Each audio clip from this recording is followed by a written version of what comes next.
Tengan todos ustedes muy buenas tardes. Estamos el día de hoy contentos de iniciar una semana más, un programa más, una edición más de nuestro programa Confidencias en el Tiempo. Y el día de hoy tenemos un programa súper especial, súper importante, porque nos visita un personaje realmente trascendental dentro del arte peruano, dentro de la cultura peruana. Un personaje que tiene una trayectoria enorme, una trayectoria bastante larga y que tiene pues una obra también muy extensa, más de 40 exposiciones individuales en el Perú y el mundo, y que nos ha traído el día de hoy, entre uno de sus trabajos, el segundo tomo de Retratos de Viento y de Fuego. Es un libro enorme, un libro excepcional, un libro increíble, que tiene más o menos 150 retratos de personajes, tanto peruanos como de personajes de la historia universal. Así que el día de hoy vamos a conversar con el artista plástico Bruno Portugués Nolasco. ¿Qué tal, maestro? Bien, gracias Ángel por la invitación y primeramente agradecerte a ti, a tu programa, ¿no? Y también a Jonathan por la invitación, pero antes de nada dar mi saludo de pleitesía, de cariño a todas las mujeres del Perú y del mundo. Por hoy día celebramos pues un Día Internacional de ellas, que debería extenderse en todo el año. Yo agradezco bastante a todas las madres, a todas las hermanas, a todas las hijas de acá de nuestro país, ¿no? Especialmente. Y con ello a dos mujeres a quien en mi vida circunda, que es Fanny Palacio Izquierdo, mi esposa, y Elicer Portugués Palacio, mi hija. Por supuesto, claro que sí. Gracias, maestro. Gracias por esta mención y, por supuesto, un saludo para todas las mujeres el día de hoy en su día. Un saludo para Pilar también, para mi novia, un saludo para mis hermanas y un saludo para las mujeres en general.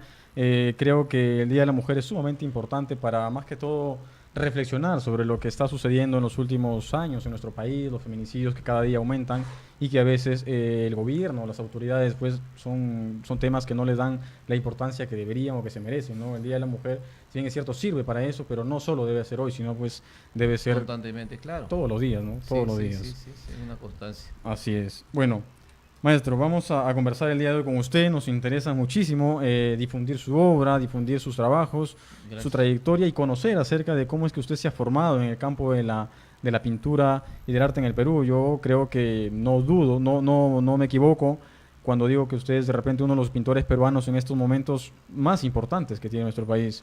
Cuéntenos un poco. Principalmente me gustaría iniciar con este libro, que este es el segundo tomo de Retratos Claro. de Viento y de Fuego. Este es el segundo tomo, pero se viene ya un tercer tomo. Sí, el libro en cuanto a mi trabajo ya está 100% terminado, ¿no? Es decir, yo ya cumplí mi trabajo, ahora viene lo más difícil para un pintor, en este caso para mí, de conseguir los fondos necesarios para su edición. Claro, claro. ¿No? Entonces está programado para el próximo mes y bien, ya tengo la contribución de una parte, pero me falta la otra parte para acabar y que el libro salga como se está planeando, con otros 150 retratos nuevos, absolutamente todos nuevos. Hay 125 pinturas y 25 dibujos. Wow. Tanto del Perú, como tú lo has dicho, del Perú y también del mundo, algunos personajes importantes del mundo que, sobre todo de América, esta vez he puesto más mis ojos en América, porque está Benedetti, está Sábato, Cortázar, Borges, Rulfo, en fin. Y también, por supuesto, algunas mujeres, ¿no? Que también han logrado en el campo de la música, ¿no? Así es. Así que ahí estamos trabajando en eso. Claro, maestro, usted tiene ya ¿cuántos años exactamente de trayectoria? Bueno, 40. Si hablamos desde mis inicios, yo empecé a los 5 años. Sí, a los así. 6 años ya dibujaba y a los 7, 8 años ya pintaba y copiaba sin saber a los grandes maestros. Ellos fueron mi formación en realidad. Claro, tengo entendido, maestro, disculpe que le corte ahí, que usted empieza a pintar a los 5 años, no empieza a pintar con témperas, pero pintaba estas estampas, estas figuras religiosas que su madre le obsequiaba, Sí, sin saber que esas pues eran obras de los grandes mi madre pintores era clásicos. muy católica, digamos, ¿no? Ahí en la iglesia de San Pedro de Chorrillo, la antigua iglesia que era una hermosura, todavía lo logré ver hasta el 74 en que cayó. Mi madre traía ahí eran unos dominicos, recuerdo, unos curas italianos, ¿no? Okay. Que traían unas estampas de Italia, seguramente le daban para que difundan su fe, ¿no? Claro, claro. Y mi madre me traía esas estampas y me decía: negro, acá te he traído para que pintes, porque ella sabía de mi gran afición, mi pasión, que yo ya tenía a esa corta edad, ¿no? y me absorbía. Entonces yo escogía lo que mejor me gustaba o aquel que le consideraba que podía yo pintarlo y sin previo dibujo comenzaba con la témpera y pincel a copiar en un cartón, en algo, una hoja, ¿no? En lo que estaba a mi alcance, porque yo no podía escoger nada. La cosa que podía obtener, con eso pintaba, ¿no? Claro. Y esas estampas eran casualmente, después supe, cuando ingresé a Bellas Artes, cuando me metí a la biblioteca a estudiar, a leer, y vi muchos libros de muchos pintores, grandes maestros de la pintura universal, Ujú. y descubrí que esas imágenes que yo había trabajado de niño y de joven eran nada menos que de Rafael, de Leonardo, De del Velázquez, mismo de los... Miguel Ángel de Miguel Ángel. Velázquez, Rembrandt, ¿no? Ujú, ujú. Y así. Entonces yo me sorprendí porque yo dije, yo he pintado esto. Entonces mi formación viene de ahí, ¿no? O sea, claro, sin usted saberlo, aprendió de estos Sí, pues que son los y grandes maestros de aprendí la pintura. con los grandes maestros, Así ¿no? es. Y yo creo que eso hay que inculcar a los niños que aprecian la buena música, la buena lectura, la buena pintura de los grandes, ¿no? Para que Exacto. El tengan buen arte. el El buen arte. oído, el ojo, Ujú. para que tengan el espíritu así escogido. Quien escoja el trigo ya no va a escoger piedra, pues, ¿no? Exactamente, muy bien dicho, excelente frase. Excelente. Ahora, maestro, usted ingresa a Bellas Artes, estudia en Bellas Artes, es egresado de Bellas Yo Artes. quise ser pintor antes de terminar secundaria a los 13 años, pero mis padres, sobre todo mi madre, no quiso. Me puso una condición que yo terminara secundaria Ujú. y de ahí que yo escogiera Lo que ya usted lo que yo quisiera. quisiera. Mi madre me dijo Ujú. textualmente, puedes tú ser zapatero, albañil, médico, lo que quieras, pero, Pero termina secundaria. esa fue la única Ok. condición que me pusieron. Ok, ok. Y cuando terminé secundaria yo me sentí completamente libre y mi padre, que era pescador artesanal, mi madre era campesina, venía de Cañete, mi padre fue 70 años pescador artesanal en Chorrillos, No, ok. él me dijo, negro, hasta acá nomás, me dijo. O sea, como quien diciendo, no podemos apoyarte, tú ve lo que tú puedes hacer. Hasta acá De te hemos acuerdo. apoyado y tú abre tus alas y ve dónde vas. Ujú. Y yo le agradecí porque yo lo que necesitaba era eso. Como dije, me tuve que reprimir unos 2, 3 años. Terminé mi secundaria a regañadiente y me fui volando a Bellas Artes. Me preparé, Ujú. pero como yo tenía ya esa práctica, ¿no? Yo venía practicando años y años así el dibujo y la pintura, entonces me fue fácil Ujú. ingresar a Bellas Artes y siempre tener un ascendente, perdón, con mis demás compañeros, ¿no? Claro, Ellos claro. me buscaban Ujú. para consultarme y yo hasta ahora soy un libro abierto para ellos. Yo les aconsejo, le doy algunas indicaciones, honestamente. Ujú. Nunca he tenido celos. Mi taller está abierto para cualquiera. Es más, yo soy pintor de calle, yo puedo pintar en las calles, no tengo ningún secreto profesional, nada sobre Ahora, eso. Entonces, eso ha sido mi desarrollo, ¿no? ahora, ¿por qué usted elige principalmente hacer retratos? Me imagino que es un tema muy difícil, hay técnicas, obviamente, pero ¿por qué específicamente hacer retratos? Claro, no vamos a hablar de que sea lo mejor o lo más importante para no crear, Ujú. digamos, ¿no? Cierta antipatía. El retrato es en sí un tema muy difícil, si tú Ujú. lo has dicho, es muy difícil y es el más difícil en cuanto a la temática. No es lo mismo pintar un rostro que pintar una nube, un zapato, Claro, un por paisaje, supuesto, por una supuesto. flor, ¿no? Entonces es algo, ¿por qué? Porque es muy personal e implica 2 o 3 o 4 factores muy importantes. Un factor puede ser, por ejemplo, el conocimiento anatómico. Claro, Quien hace un claro. retrato Las facciones, ¿no? tiene que conocer de anatomía Ujú. necesariamente, ¿no? Dónde están los músculos, los huesos, Ujú. etcétera, ¿no? Claro, claro. 2, saber dibujar, porque si no va a ser una papa en vez de un rostro, ¿no? Claro, claro. Entonces tiene que saber Entiendo. dibujar. 3, conocer lo más importante, el espíritu humano, Por supuesto. porque cada ser humano tiene un espíritu distinto, Ajá, de distintos ujú. niveles, distinta fuerza, distinta capacidad. Entonces, conocer y penetrar en esa penetrar, ahí está lo más difícil. Claro, claro. Y cuarto, acá viene ya otra cosa ya que tiene que atreverse uno a poner su sello personal, Ujú. porque si no, vamos a estar repitiendo retratos con fondo oscuro, tipo fotografía, o la academia, que hacen en todo el mundo. Entonces no hay diferencia. ¿Cuál es la diferencia de un pintor a otro? ¿Cuál es la diferencia, por ejemplo, entre Van Gogh, Rembrandt, el Greco o Velázquez? Su sello personal, Exacto. sus propios Exacto. ojos, su propio espíritu, ¿no es cierto? Su propia, Sí, sí, incluso sí. su propia paleta. Ujú. No todos los pintores usan la misma paleta para hacer un retrato, por ejemplo, Claro. o un bodegón, un paisaje, no. Entonces, eso hay que atreverse desde ya a pintar como uno lo ve, como uno lo siente. Entonces, ese es el sello personal. Entonces, yo me atreví a hacer eso y este es el resultado, digamos. Por supuesto. Y a propósito, permítame hacer un paréntesis aquí y permítame invitar al público. Este es un libro, como le digo, bastante grande, un libro bastante interesante, tiene 150 pesado. retratos. Bueno, es pesado también, Sí, sí, sí. así es, por el tipo de hoja que tiene. Este es un libro de calidad, pero exquisita, excelente. Este libro lo estamos sorteando, lo vamos a sortear el siguiente viernes en el programa. Así que si quieren ser parte de ese sorteo, solo llamen, creo que está, no sé si están los números ahí en pantalla. Si sale el número en pantalla, llamen a ese número, inscríbanse, ¿no? Yo tomaré datos de su nombre y el siguiente viernes en vivo haremos el sorteo aquí en el programa. Es un libro, creo que realmente vale la pena. Yo estoy... Son dos. Son dos, por si acaso, pero este viernes vamos a sortear uno. Bueno, el sí. otro ya sortearemos el otro viernes. Bueno, Claro. Para que la gente esté ahí, pues no enganchada. Este es un libro. ¿Quién no quisiera tener este libro realmente en su casa? Es un libro de Bruno Portugués. Así que Y quiero acotar algo, este libro en su género es único en toda América. en toda América Latina. Es un No libro sé si que- más allá, pero al menos en América no hay un libro de su similitud en cuanto a una reunión de 150 De 150 retratos, solamente retratos, ¿no? Así es. En varias técnicas, no solamente es. óleo, sino hay acrílico, hay tinta, hay carboncillo. Hay diferentes técnicas, Exacto, por supuesto.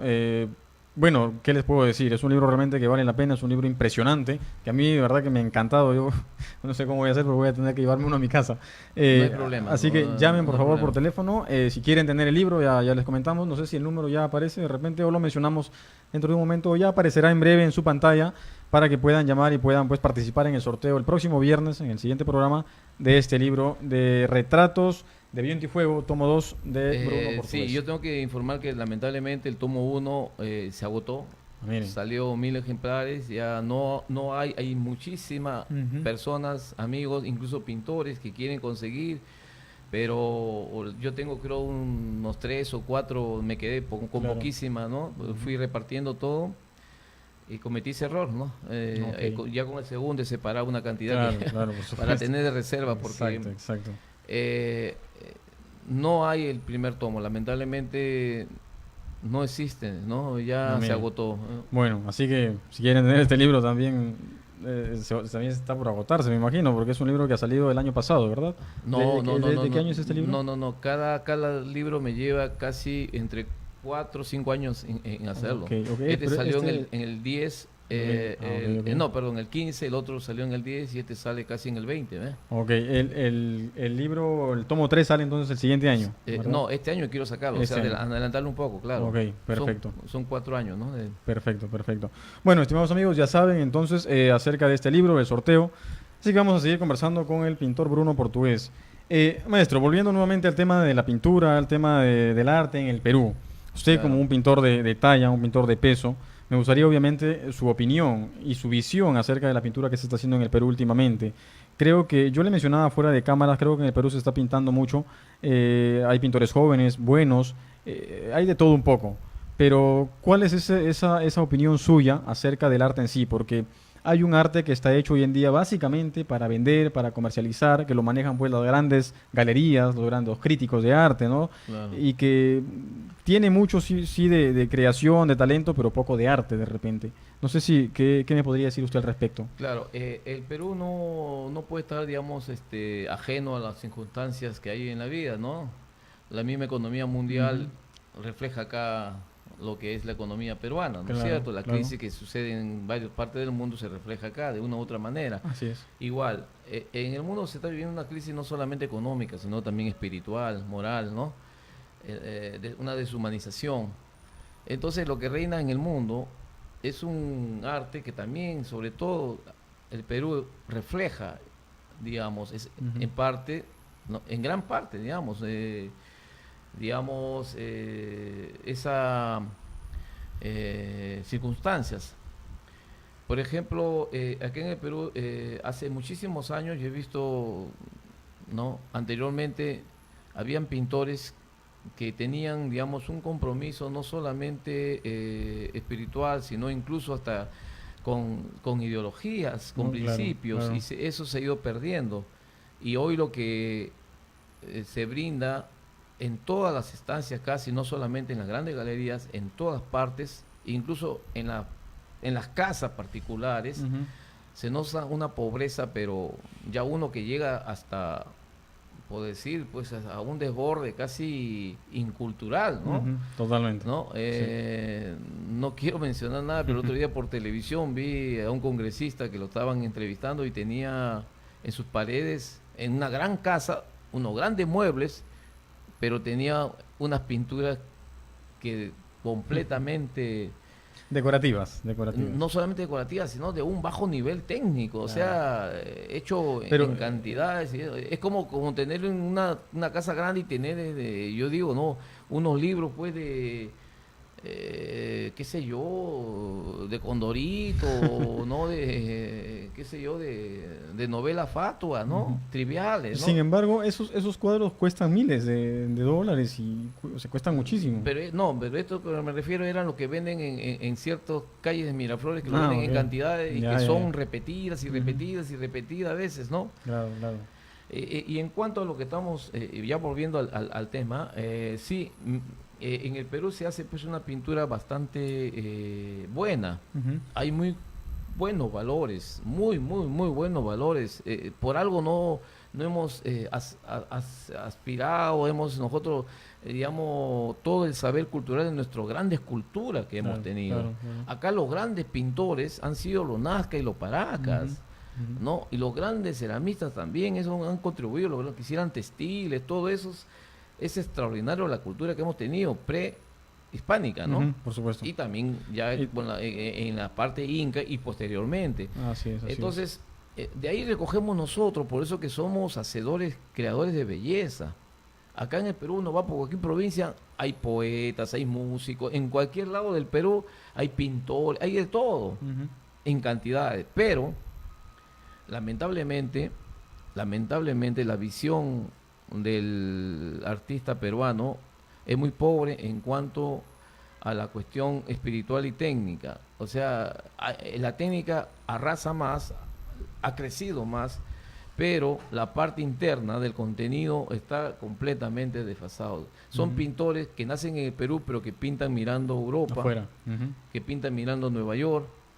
Es decir, se hace una muy no hay buena una pintura. Autenticidad originaria, de repente, una raíz. No hay raíces, no hay nada en nuestra cultura reflejada. Uno va a las galerías y es puras manchas, puras cosas así superpuestas. Eso sí, bien elaborado, como digo, muy técnicamente, muy bien hecho, muy buenos pintores. Pero, y casi nada de arte. No hay, el arte es otra cosa. El arte no es solamente la parte decorativa. El arte tiene que tener con la cuestión del contenido, no es una cuestión de forma nada más. No, también de fondo. No es una cuestión estética puramente. Así es. ¿No?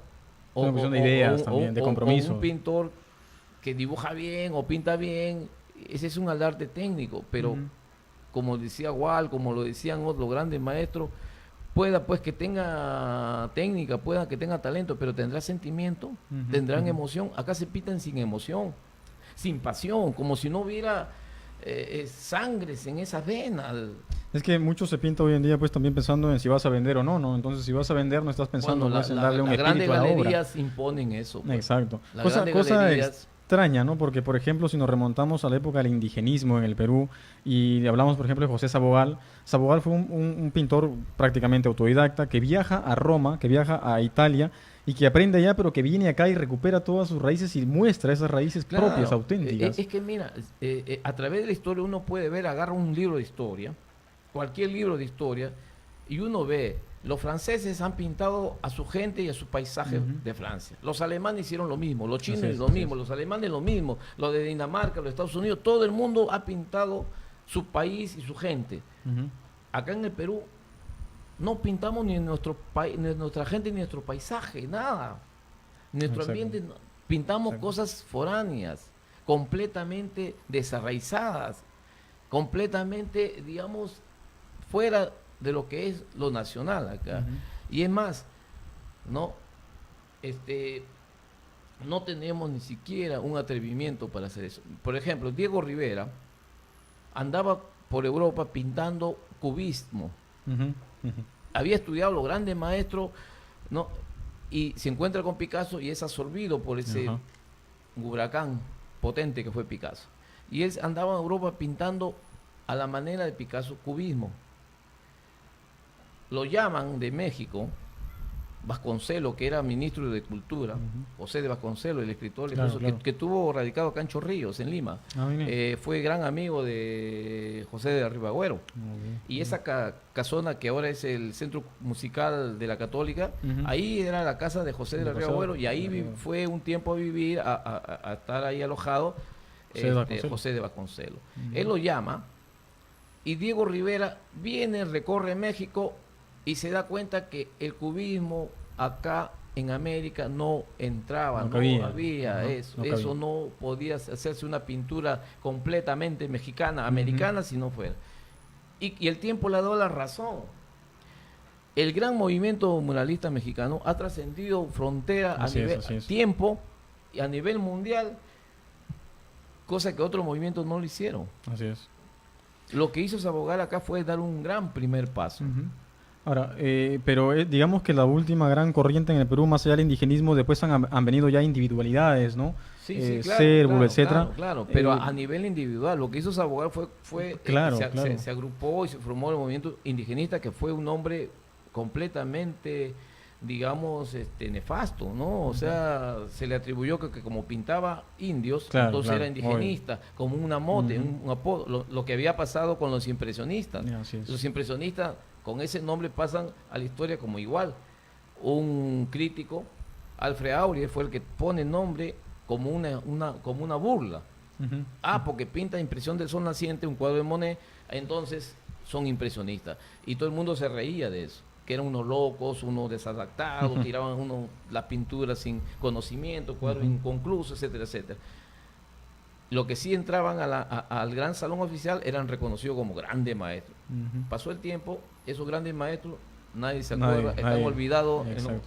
Y sin embargo, esos jóvenes, todos los grandes museos está lleno de los impresionistas Así en es. cualquier parte del mundo, ¿ah? Y en colecciones privadas de mucho dinero, ¿no? Ajá.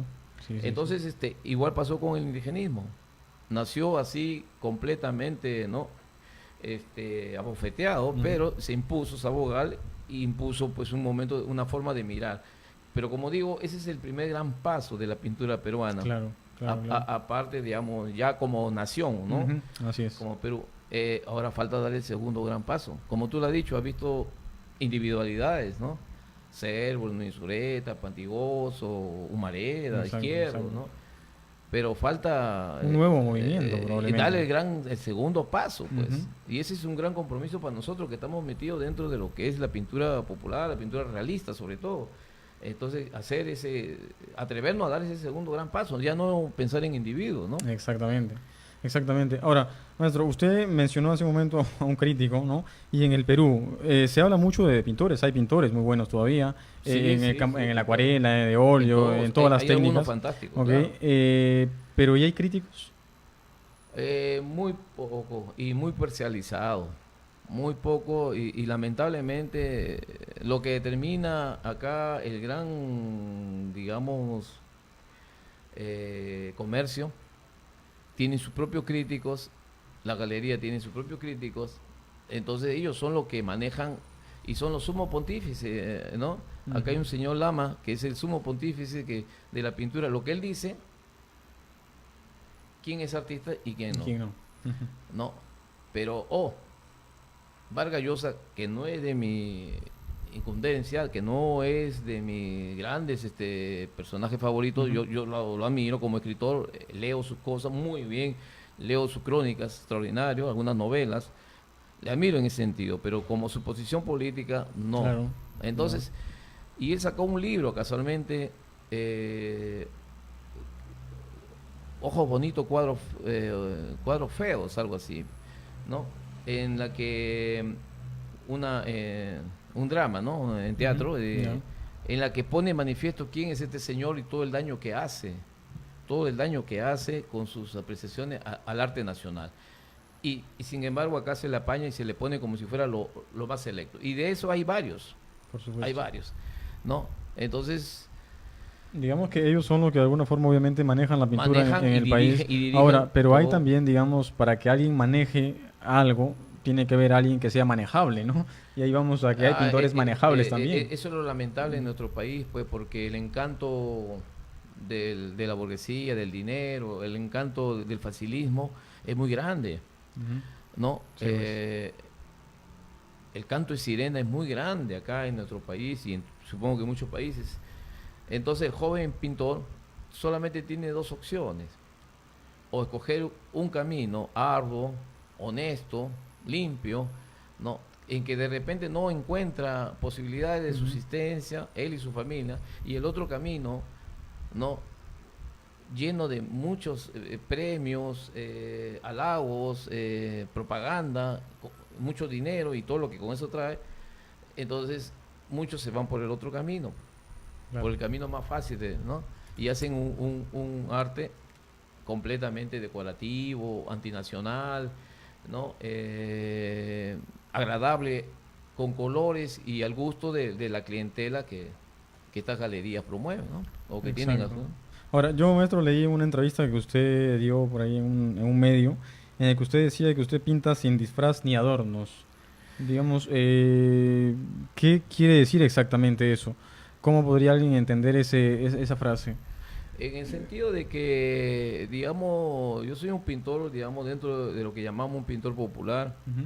Yo no tomo pose, no. Tampoco uso trucos para pintar. Por eso digo, el verdadero pintor debe pintar abiertamente. Hablando disculpe, de esos trucos, no sé si lo podría mencionar de repente porque la gente sepa. Yo, por ejemplo, no desconocí esos pequeños trucos, ¿no? De algunos artistas, de algunos pintores, que eso prácticamente es engañar, pues, ¿no? Esos trucos que se utilizan a veces para hacer, por ejemplo, retratos, como mencionaba usted fuera de cámaras. Así, claro, por ejemplo, si alguien quiere hacer un retrato, un pintor usa lo que se llama el proyector, ¿no? O sea, ese proyector para proyectar sobre un ecran. Una luz, ¿no? Claro, ponen una foto que a quien quiere pintar lo proyecta encima de la tela y pinta, rellena prácticamente. Es como un calcador prácticamente. Claro, lo calca y lo rellena. O sea, es un relleno. Exacto, Entonces no hay espíritu ahí. Por supuesto. Y otros agarran una foto en blanco y negro o en color sepia y pintan encima de la foto, ¿no? Pintan encima de la foto, entonces matan la creación, ¿no? No hay digamos, un proceso técnico. Por supuesto.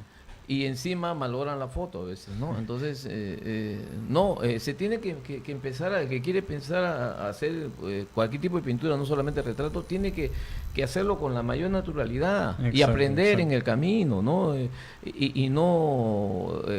claro que hay algunos, por ejemplo... recursos que llamamos, pero bueno, eso no es truco, son recursos, ¿no? Exactamente. Disculpe, vamos a continuar, disculpe un segundo que le corte, tenemos una llamada, ¿no? Sí, aló. Aló, ¿qué tal? Aló, ¿qué tal? Buenas tardes. Sí, buenas tardes, le saluda Manuel Raya, un amigo pintor, ¿qué tal? ¿Qué tal, Manuel? ¿Cómo te va? ¿Cómo estás? Manuel Raya nos saluda. ¿Cómo estás, Manuel? Sí. ¿Qué tal, Manuel? Sí, bien, sí, qué claro. gusto. Qué gusto de ver la entrevista, de ver la conversación ahí al amigo Bruno Portugués. Un abrazo para él. Gracias, muchas gracias, Manuel. Sí, bueno. Tú fuiste el causante de eso, Manuel, porque vieron tu entrevista y de ahí vino la invitación. Ah, qué bueno, qué bueno. Me alegra mucho ahí. Por si no lo sabías. Sus experiencias. Así es, Manuel. Tiene mucha razón acá el maestro, porque bueno, estás haciendo también una labor bastante interesante, bastante importante, bastante buena en tus entrevistas que estás realizando, así que te felicitamos, te felicito y gracias a ti pues fue también que llegamos a comunicarnos con el maestro para hacer esta entrevista, ¿no? Gracias a esa motivación. Qué bueno, me alegra. Más bien quisiera hacerle una pregunta al amigo Bruno. Por supuesto. Sí, ¿cuál es el cuadro que le falta a él, no? Que él tiene como objetivo tal vez un cuadro que todavía no ha realizado. no le entendí. ¿Cuál es el cuadro que le falta? ¿Cuál es ese cuadro que tiene como objetivo, pero que todavía no ha realizado, no ha pintado de repente? Bueno, hay muchos. Hay mucho, como digo, hay mucho sentimiento todavía en la paleta. Queda mucho y hay muchas cosas que uno quisiera hacer, pero lamentablemente la vida es corta. Por eso que yo me abstraigo mucho de muchas cosas para tener el tiempo suficiente para poder hacerlo. Y yo quisiera hacer muchas cosas, pero hasta donde pueda llegar. Sí, Manuel. Sí. Te respondió el maestro Bruno Portugués. Bueno, Sí, Manuel. Bruno tiene un gran talento. Espero que ahí le saque bastante provecho con las anécdotas que tiene que contar, ¿no, Ángel? Sí, claro, por supuesto que sí. Manuel, a propósito, te voy a inscribir para el sorteo del libro en la próxima semana. Este libro del segundo tomo de Retratos de Viento y de Fuego. Muy agradecido. Un fuerte abrazo para ti, Ángel, y también para el amigo Bruno. Ya estaremos visitándolo pronto. Un abrazo. Saludos a tu familia. Gracias por la llamada, Manuel. Gracias. Muchos éxitos también. Muchas gracias, Manuel Raya. Bueno, muy bien, seguimos conversando. Vamos a ir a un pequeño corte, vamos a ir a un pequeñísimo corte comercial y volvemos para seguir conversando con el maestro artista plástico Bruno Portugués.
Muy bien, estimados amigos, seguimos conversando el día de hoy con el artista plástico, el reconocido artista plástico nacional, Bruno Portugués Nolasco, que nos está contando acerca de su trayectoria en la pintura, acerca de sus ideas, sus visiones, también acerca del arte que se está haciendo en el Perú.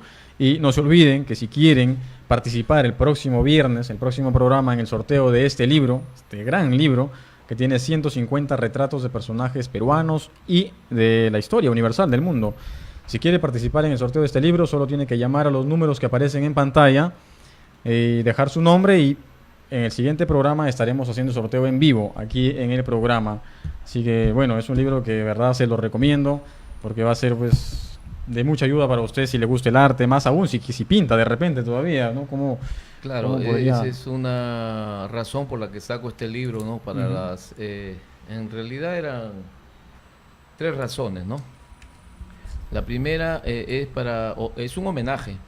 Yo desde mi punto de vista de pintor, desde mi puesto de pintor, le rindo un homenaje a estos hombres, estas mujeres que han hecho mucho por nuestro país y por el mundo, ¿no? Han dado no solamente su talento, sino su vida, en algunos casos su vida, y algunos han muerto sin ese reconocimiento que debía dar, ¿no? Entonces yo me atrevo de darle un reconocimiento moral, artístico a estos hombres que están expuestos en este libro.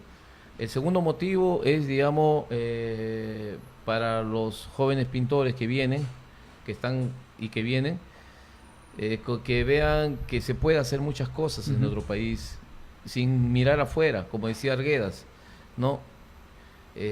Copiar desde afuera me parece escandaloso, decía Arguedas. Teniendo acá en nuestro propio país tantas cosas que podemos mostrar, tantas bellezas, ¿no? Estaba leyendo sobre el indigenismo, por ejemplo, en la novela, y se hablaba de eso. Así es. Se hablaba de la realidad, de lo que se vivía. De que en 1800, antes de Clorinda Mato de Turnes, se idealizaba al indio y se pintaba y se escribía como si fuera europeo, ¿no? Hasta que aparece Clorinda Mato de Turnes y pinta con toda su crudeza lo que es la realidad, ¿no? Así es. Lo tipifica en su gran novela, ¿no? Ave sin nido. Ave sin nido, por supuesto. Entonces, Y en base a eso, maestro, disculpe, quisiera leer una frase suya que leí también en un diario, en una entrevista que le hicieron en un diario local. Usted dice, por ejemplo, no basta talento, hay que tener un espíritu capaz de reivindicar lo nuestro. Claro, ¿no? Y creo que esa frase pues engloba todo lo que usted viene haciendo. Como digo, acá hay mucho talento, pero no basta. Eso lo he comprobado yo. No basta porque el sistema te aplasta. Si es que tú estás en contra de todo el sistema, te aplasta. O te trae hacia su lugar, te compra, y si tú no quieres venderte, te aplasta. Entonces el talento no te va a valer en este momento, en este sistema, no te va a valer de mucho. Hay que tener coraje, hay que tener espíritu, hay que tener una ideología capaz de principios, capaz de soportar eso y avanzar a pesar de esa imposición, ¿no? Y eso es lo que he venido haciendo yo, por eso que planteo esa condición. Claro.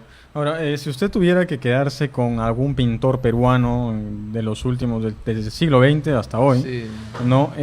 ¿Cuál sería ese personaje, ese pintor al que usted de repente diría, no, él es para mí de repente un maestro, ¿no? Claro.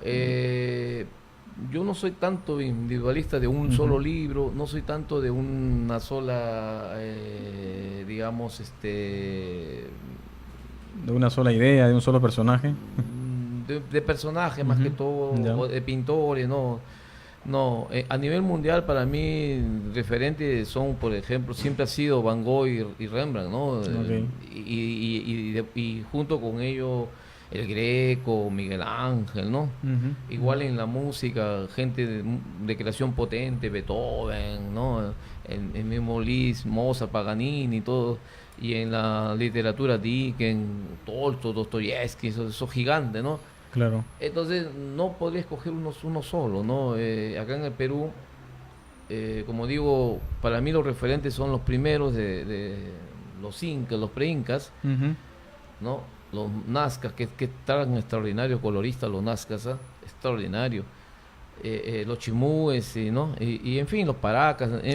Casi todas las culturas preincas en realidad tenían mucho de arte, tenían mucho trabajo. Los mismos mochicas, por ejemplo, con sus guacorretratos hermosos. Claro. Los textiles de los paracas, por ejemplo. Casi todas las culturas en realidad prehispánicas han sido pues de una creatividad enorme, ¿no? No podemos olvidar, por ejemplo, a Julia Codecido, una extraordinaria pintora, ¿no? Que se adelantó. ¿No? Y a Sabogal, por supuesto, ¿no? Claro que sí. Más cercano, pues, entre los más cercanos, ya cerca, yo me quedo con Pancho Izquierdo, ¿no? Okay. Que es el pintor para mí, que tuve la suerte de ser mi gran amigo, grande, los últimos 20, 30 años lo pasamos juntos. De acuerdo, okay. Ambos nos, digamos, hubo una comunicación y también nos ayudamos en sentido de que no directamente, pero sí en base a conversaciones, y muy pocas veces pintamos juntos, pero en base a las conversaciones que tuvimos, las ideas plásticas, ¿no? Porque se tiene que hablar también sobre estética, no solamente sobre historia, sobre política, ¿no? También estética, ¿no? Porque ese es el gran compromiso de nosotros, de hacer una cosa pero a un nivel estético alto, altísimo, que podamos tener competencia con cualquier pintor del mundo. Y eso solamente si uno aplica verdaderamente el conocimiento y la práctica, ¿no? Porque la idea puede estar, pero si no hay la base estética, no hay nada, se pierde. Entonces, somos pintores débiles por eso. Así es. Y otros se van al otro extremo, hacen una cuestión estética, muy bonito color, muy bonito pero carecen de alma. No tienen alma, ¿sabes? Exactamente. Entonces, yo me quedaría con Pancho porque él tuvo todo eso. Claro, le faltó tal vez un poco más de vuelo estético, pero bueno, no podemos nosotros determinar eso, pues no, eso el tiempo lo va a decidir. Entonces, pero con él, sin descartar otros pintores, como he dicho, el gran Víctor Humareda, que era un gran pintor, un gran conocedor, le faltó vida a él, le faltó el espíritu peruano. Él era un pintor un poco retrospectivo, hacia atrás, y no se puede ser retrospectivo, el arte no puede ser hacia atrás, el arte tiene que ser como la vida, hacia adelante. Así es. Núñez Ureta, con quien tuve la suerte de compartir algunos momentos, conocimos, y hay una anécdota hermosa con él. Y otras cosas más, ¿no? Otros pintores a quienes... Claro que sí, maestro. Próximamente se va a estar haciendo una exposición, ¿verdad? En abril, No sé si podría comentarnos acerca de... Sí, hay dos. Acerca de ello, esta muestra pictórica. Aparte del libro, hay dos proyectos que están en camino. Ya me han dado la fecha, incluso la Biblioteca de Lima. En la Biblioteca Nacional, ¿no? De Lima, la de Abancay. Abancay. Me está programando para el 15 de abril hacer una exposición de solamente de literatos y más aún de literatas, ¿no? O sea, poetas, en su mayoría mujeres, ¿no? Pero no solamente mujeres, no, sino que una gran mayoría. Entonces, como yo he pintado a muchas escritoras, muchas poetas, narradoras, entonces ¿solo peruanas o en general? Eso es lo que no me especificaron, pero creo que va a ser solamente peruano, me parece. Ese es unos 25 cuadros o tal vez 30, no sé, según el tamaño del local, para colocarlo entre ellos, entre los más reconocidos, pues Argueda, Ribeiro, Clorinda Mato de Turner, Vallejo, Varela, en fin, ¿no? Hay algunas que también yo logré conocer, ¿no? Cecilia Bustamante, por ejemplo, que logré conocer, ella en Estados Unidos murió, pero nos vimos acá en Lima. Y otras poetas, pero creo que van a ser las que ya no están. Y la segunda exposición pendiente es por los 50 años de la Universidad Ricardo Palma. Eso va a ser en diciembre. La Ricardo Palma cumple 50 años y lo está celebrando con mucho auge. Y me han solicitado hacer una exposición en el Centro Cultural Coriguasi, que es el Centro Cultural de la Universidad Ricardo Palma. Eso es para diciembre. Una exposición individual, ¿no? Perfecto. Y se viene también el tercer tomo de retratos de viento y de fuego para este año, esperemos, ¿no? Sí, como dicen los chilenos, por la razón o la fuerza. pero tiene que salir. Tiene que salir. Si tengo que saltar un banco hay que hacerlo, pero tiene que salir. ¿Cuán difícil ha sido, por ejemplo, sacar estos dos tomos? ¿Le ha tomado cuántos años en realidad estos dos tomos? ¿Cuántos años de trabajo? En realidad es un promedio de casi 4 o 5 años, como digo, pero hay retratos que vienen, algunos, no todos, no, unos cuantos, unos 8 o 10 que vienen de mucho más atrás, de los años fines 70, ¿no? Del 70, 78, 76 y los más actuales de ahora, ¿no? Por supuesto. Maestro, yo antes no quería pues terminar la entrevista sin antes hacerle también una pregunta respecto a la escuela en sí, Bellas Artes de Lima. Yo he conversado con algunos artistas plásticos y me dicen que la escuela de Bellas Artes como que se ha quedado también un tanto estancada o se ha quedado un poco ahí, ¿no? Como que está ahí estática. Y como que de repente está muy también metida de repente en la técnica, en lo estético, pero que también está ese tema del espíritu del que usted me hablaba. ¿Qué opinión tiene usted de la escuela que justamente... Yo pienso más que todo que el arte, todas las artes, ¿no? Y el deporte, es parte de la superestructura, ¿no? Es decir, la estructura económica mueve todo.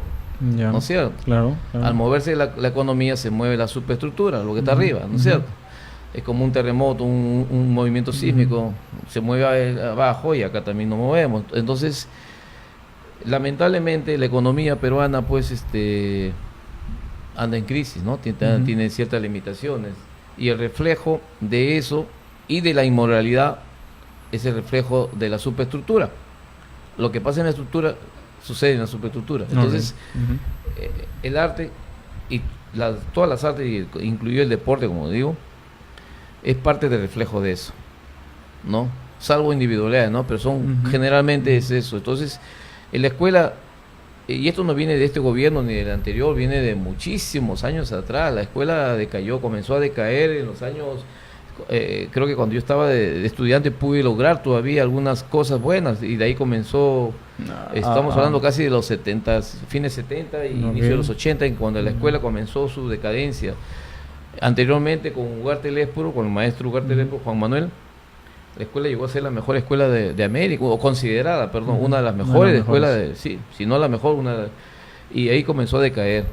Entonces fueron siendo nombrados directores completamente, algunos ajenos al quehacer artístico, otros que siendo artistas no le interesaba, no tenían el manejo, pues, la directriz que debe tener, pues, ¿no? Claro. Una entidad de esa naturaleza, y otros no les importó nada, incluso se han robado una cantidad de cosas de la escuela, cosas valiosas, que han desaparecido. Cada director, no sé. Habría que investigar. Eso todo el mundo sabe eso, ¿no? Y entonces, y por ende, los profesores sin niveles prácticamente. Se le quiso nombrar a la escuela hace pocos años, un par de años, en categoría universitaria. Así es. Pero no tiene, pues, licenciatura, no tiene nada de ni un nivel académico, aunque sea mediano, como para que merezca ser una escuela superior. Está por debajo de eso. Y hay las escuelas provinciales o departamentales peor. Yo he visitado muchas de esas escuelas, da pena y da rabia. Bueno, en el Perú, digamos que tradicionalmente han habido, digamos que 3 escuelas importantes, ¿no? Obviamente, no, o sea, ya no hablando de escuela específicamente, de escuela como estructura, como este lugar al que se va a estudiar, sino digamos escuelas ya en el tema de pintura en sí, la escuela cusqueña, la escuela arequipeña, y acá en Lima. Actualmente, ya como escuelas, digamos, de centros de estudio, digamos que siguen siendo estas escuelas predominantes en la pintura peruana. No. Y es más, hoy en día ya no se necesita, habiendo esa crisis terrible como entidad de escuela y todo lo que con eso conlleva, ¿no? Modelos, profesores, biblioteca. Ahora surgen los pintores autodidactas como hace tiempo, pues, ¿no? Sí. Entonces ya no es necesario, si la mediocridad está por ahí, entonces ya no depende de los profesores. Depende ahora de cada joven que tenga un poco de inteligencia, un poco de capacidad y que quiera ser un pintor, entonces dedicarse a ser pintor, por encima de todas estas marañas y todas estas, digamos, atrocidades que se dan, o toda la medianía. Ahora, el que quiere ser pintor, pues que agarre su pintura, su papel, su lienzo y que comience a pintar. Y que busque fuentes y que busque contacto, ir a galerías, exposiciones, y estudiar y practicar duro y se va a hacer pintor sin necesidad de un cartón. Por supuesto. Ahora, pero hay un tema también ahí interesante con los jóvenes que están pintando hoy en día y que pasa también en todos los campos del arte, ¿no? En la literatura, pasa en la poesía, claro, por ejemplo, de cómo pasa el menoscabo de todas las artes, hay una decadencia general, hay una degradación en todo. Ahora, y hay otro tema ahí. Si un joven, ¿no? que pinta, que dibuja, que hace un buen trabajo y quiere vivir de eso, ese es otro tema también. Claro, ese es otro gran problema. No, por eso digo, no basta el talento. Uno tiene que tener capacidades para ser un pintor, capacidades para ser un ser humano, capacidades para sobrevivir a todas esas cosas que nosotros estamos hablando, ¿no? O sea, una inteligencia, un raciocinio y un temperamento capaz, ¿no? Como diría Balzac, por encima de todas esas dificultades mi corazón se impuso, a pesar de todas las dificultades, porque eso has visto siempre, ¿no? De una u otra manera, lo vivió Van Gogh, vivió más atrás. Entonces el arte siempre, y no solamente para pintores, literatos, como muere Allan Poe, ¿no? El mismo Dostoyevsky, ¿no? En fin, el mismo Mozart, ¿no? Entonces hay ejemplos, Vallejo, ¿no? Entonces, a pesar de todo eso, ahí está pues el espíritu capaz de avasallar todas esas dificultades, todos esos, digamos, obstáculos que se interponen en la vida, y no el pretexto de que yo no pude o no lo hice porque no. Claro. Entonces es bien difícil ser pintor acá en el Perú, un verdadero pintor, ¿no? Exactamente. Un verdadero representante del arte, pero exacto. Es no imposible, digamos, no imposible, porque ahí ya vemos, yo no me siento solo, yo no soy el único. Claro, usted es ejemplo de ello, ¿no? Hay muchos pintores jóvenes que están a mi lado y otros casi contemporáneos, ¿no? Que están luchando en su mismo campo, están haciendo, siguen y con familia y todo, que ese es un agravante, no por la familia en sí, sino porque cómo darle de comer, pues. Por la responsabilidad que ya indica. Claro, eso es la limitación, pero hay que luchar, hay que buscar alternativas. Yo soy profesor y también a veces hago cosas, ilustraciones, ¿no? Me ayudo, ¿no? Y cosas así. Entonces, y si tendría que lavar carro, yo ahorita lo hago y lo hago, lavar carro, yo no tengo ningún impedimento en nada, soy un hombre libre. Así es. Y esta forma de pintar es eso, me ha costado mi libertad. Como la libertad para pintar, para cómo pintar y a quién pintar. Eso me ha costado toda una vida. Entonces, soy un pintor, me siento un pintor usted libre. me comentaba precisamente fuera de cámaras sobre que usted es uno de los, digamos, de los pioneros en el tema de que inició a pintar en las calles, por ejemplo, a hacer retratos en la calle, ¿no? Hacer retratos, básicamente. No, pintar en la calle no. No, exactamente, no pintar en la calle, sino, digamos, a ir, por ejemplo, a un lugar, a una plaza y enseñarle a la gente, por ejemplo. No, más que eso, en abreviar un retrato al óleo con modelo vivo y sin dibujo previo, en abreviarlo, en hacerlo en una hora. En un tiempo bastante limitado, claro, bastante corto. Y yo trabajé por necesidad en el Parque Miraflores de Kennedy, haciendo retrato al paso, retratos al óleo al paso, que nunca se ha en hecho. óleo, ¿no? Que es algo, pues, que bueno, ¿quién lo va a hacer? Y eso me sirvió porque yo no tenía, como digo, yo nunca he tenido miedo de pintar ni de mostrar mi paleta y cómo pintar. Es más, yo les he entregado un video para que ustedes lo estén pasando, para que ahí se ve cómo incluso está hablado, cómo doy una clase, cómo se hace un retrato, ¿no? Ahora, es desde mi punto de vista, no quiero con esto decir que es la única forma, ¿no? Cada quien puede buscar su propia forma, ¿no? Claro. Entonces, he pintado sin temor y sin miedo, en cualquier lugar, yo pinto en cualquier sitio. Así es. Ahora, pero hay, digamos, técnicas específicas para el óleo. El óleo, usted mayormente maneja el óleo, ¿verdad? Pero también, obviamente, mira, digamos que es uno de sus fuertes de repente, o no. Yo había pintado con témpera casi 10 años, ¿no? De los 6 hasta los 16, cuando ingreso a Bellas Artes, perdón, hasta los 17, ¿no? Cuando ingreso a Bellas Artes. Entonces yo tenía miedo de eso. Nunca había visto una tela al óleo y menos conocía lo que era el óleo como pintura, no sabía, ¿no? Entonces ingresé a Bellas Artes y me voy supe que había una persona, un muchacho ahí que entraba ya a segundo, yo entraba recién a primer año. Entonces, y le pregunto a él, porque él ya se supone que ya pintaba, ¿no? Entonces le pregunto a él, le digo, oye, discúlpame, ¿tú has pintado al óleo? Sí, me dice, le digo, ¿y es difícil? Y él me hizo una aclaración bien concreta, me dijo, ¿tú has pintado témpera? Sí, le digo, yo he pintado témpera. Mira, cambias el agua por aceite y listo. y eso es. Simplemente, en vez de pintar con agua, se pinta con aceite. Eso es. Y uno va descubriendo su mundo. No hay que tener miedo. Ahora, yo siempre he escuchado, por ejemplo, los pintores, a los que pintan en el óleo, que no tanto es difícil, obviamente, el óleo en sí, sino el costo, por ejemplo, de los productos que se utiliza también. Lo difícil es saber pintar, es lo más bravo, ¿no? El costo viene también en segundo lugar, claro. El material, son bastante caros estos productos. El material que nosotros usamos, en el caso mío ya profesionalmente, es importado al 100%, entonces viene según con su IGB, ¿no? Lamentablemente, creo que en América no hay una industria que haga óleo.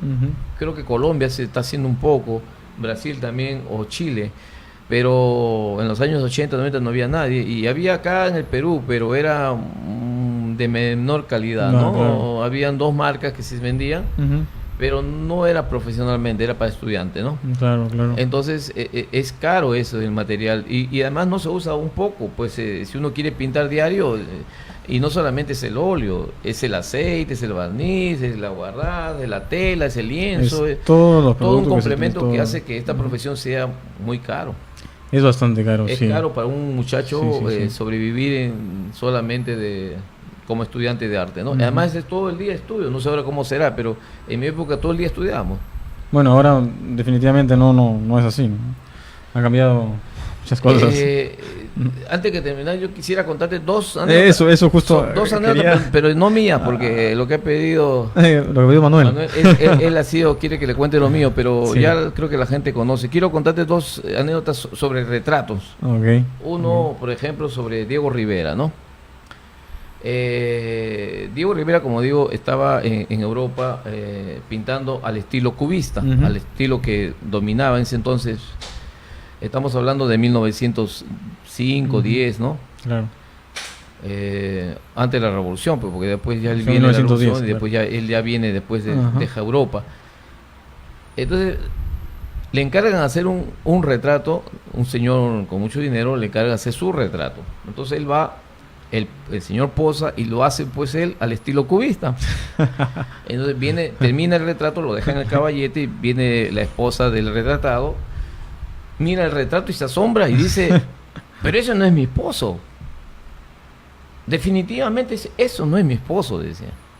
En eso se abre el gran salón donde estaba, se abre la puerta y entra la nana, ¿no? Con una niña de 3 añitos aproximadamente, hija de ambos. No. Y ella, la nana, le llevaba de la mano. Y la niña ve a la mamá y se suelta y va corriendo y dice, mami, mami, ¿no? Para abrazar a su mami. Okay. En eso voltea y ve el cuadro en el caballete y se acerca corriendo, papi, papi, al cuadro. La señora no tuvo más que pedirle disculpas a Diego Rivera, ¿no? Porque él captó la esencia. Ajá, exactamente, que no lo había notado, ¿no? Claro, que ella, por ciertos prejuicios de repente, es que uno cuando es adulto, los niños no tienen prejuicios. Exactamente. Entonces nosotros nos llenamos de tantos prejuicios y tantas cosas que innecesariamente cargamos con eso, ¿no? Y la segunda es algo un poco amena, de un pintor que quería hacer retrato y comenzó a hacer retrato, pero no reflejaba, no tenía pues la técnica necesaria, entonces, pero hacías los retratos. ¿Es un pintor peruano o es un pintor No, es de Europa, Ah, okay. No recuerdo el nombre porque lo leí hace muchísimo tiempo. Ya, de acuerdo. 30, 40 años atrás, ¿no? Un pintor que se puso a hacer retrato. Venía el cliente, le hacía su retrato y lo terminaba y le decía, terminaba con estas palabras, ¿no? Bueno, señor, ya está, yo ya hice mi trabajo. Ahora a usted le toca hacer el suyo. Okay. Trate de parecerse al retrato. Bueno. Es de afuera, no es de acá, por si acaso. De acuerdo. Sí, hace muchos años que por eso no recuerdo quién fue.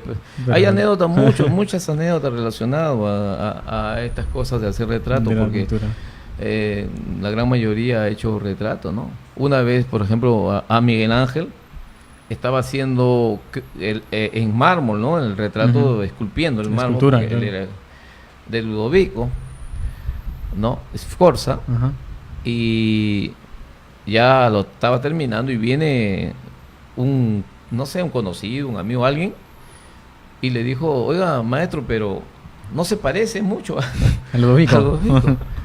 Y Miguel Ángel, que no aguantaba pula, que no aguantaba nada, voltea y le dice, y de acá a 1000 años, ¿a quién le importará eso? Claro, es obvio, ¿no? Exacto, en ese de Miguel Ángel hay muchas anécdotas terribles, con el Papa incluso, ¿no? Cosas muy... Y con Leonardo da Vinci. Por supuesto. Sí, son cosas que... Bueno, así es. Maestro, ha sido verdaderamente un placer conversar con usted, conocer pues más acerca de su obra, acerca de su trayectoria y acerca de sus visiones sobre la pintura en el Perú, ¿no? La pintura que se está haciendo últimamente. Le agradecemos mucho por los libros que nos ha traído y por haber participado el día de hoy con nosotros, ¿no? Por haber conversado con nosotros. No, en realidad para mí ha sido un placer, un gusto siempre estar con todos los amigos que quieran preguntar algo, saber algo, como digo, tanto no solamente de mi obra, sino la parte técnica. Hay jóvenes pintores que necesitan orientación. Y eso, disculpe, y eso, si de repente hay alguien que quiere contactarse con usted, de repente quiere clases, algún taller, qué sé yo, ¿cómo podría hacer? Bueno, yo tengo mi taller, vivo en Chorrillo con otra gran pintora, Fanny Palacio Izquierdo, que es mi esposa. Nos pueden llamar, ¿no? Al 467-2378, 467-2378, que es de mi casa, y a mi celular es 962-135-270. Ok. Bueno, ahí lo vamos a escribir más tarde en los comentarios para lo que sí, y sin ningún temor, ¿no? Aquellos que se están iniciando o aquellos que ya están queriendo hacer esta temática que es tan hermosa, tan intrínseca, algo interior, ¿no? Es algo que uno quiere plasmar y además hacer una cosa. A veces sale en una primera vez, pero a veces hay cuadros o personajes que se resisten y no quieren darse a conocer. Entonces demora un poco el proceso, ¿no? Sí, definitivamente. Bueno, es una técnica que para los que les gusta el arte, los que quieren pintar, quieren dedicarse a la pintura, y creo es que antiacadémica, ¿no? Nada mejor que aprender de un maestro, ¿no? Una técnica antiacadémica, ¿no? Completamente antiacadémica, ¿no? Mi forma de trabajar es como si tuviera una escultura esto de barro, arcilla, y voy moldeando. Por eso yo traje el disco, no sé si lo han pasado o van a pasar. Sí, han pasado algunas imágenes. Ya, para que vean cómo ese proceso de cómo trabajo, ¿no? Es un poco escultórica. Bueno, es mi temperamento de repente, ¿no? Claro que sí. Bueno, muchísimas gracias, maestro. Muchas gracias al público ¿no? Nuevamente a tu programa y a ti, Ángel, por esta gentileza, ¿no? de invitarme. Gracias y a la producción general, también al público que de ha escuchado también, ¿no? Y a tu público oyente, ¿no? Que te sigue. Bueno, amigos, eso ha sido todo por hoy. Nos encontramos la próxima semana. No se olviden que la otra semana sorteamos este libro del pintor Bruno Portugués. Muchas gracias y hasta la próxima.